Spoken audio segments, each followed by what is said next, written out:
Kalandia is quite enough as a crossover, though I know this is not always the case. This time last year was very different. There was violent clashes between the Jesh, which is the Israeli army, and the Shabab, the Palestinian young guys.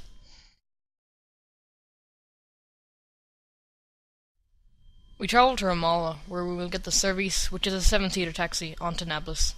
It's nearly 2 o'clock, and we've been on the road since 8 this morning. Ramallah is pretty busy, so we stop for coffee, and I get a sense of what it's like in the West Bank. So different from Tel Aviv. I hit my first wall mentally once we leave Ramallah. We get the service to Nablus. It's hot and crowded, and I feel totally overloaded. The roads are bumpy and in bad repair. The houses are very different from Tel Aviv. There are signs of poverty everywhere, except for the Jewish settler enclavements up on the hills. They are big houses that look like they should be somewhere in America, not in Palestine. There are more than I expected. They are heavily armed and dividing up the farms of Palestinian people, and I know that people are more afraid of the settlers than they are of the Jesh. I can't cope with the difference in culture. I can't cope with the fact that we pass soldiers in jeeps on the road.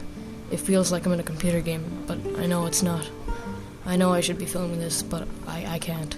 For the first time, I wish I hadn't come. I'm only 16. I should be at home playing Xbox.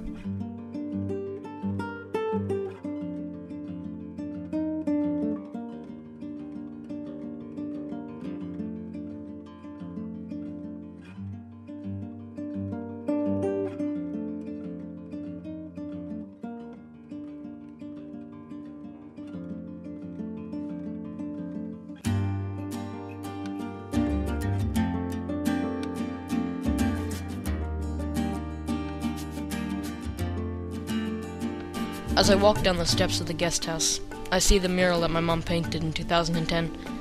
It reminds me of the deep bond between Ireland and Palestine, and for the first time since I left Ireland, I can relax.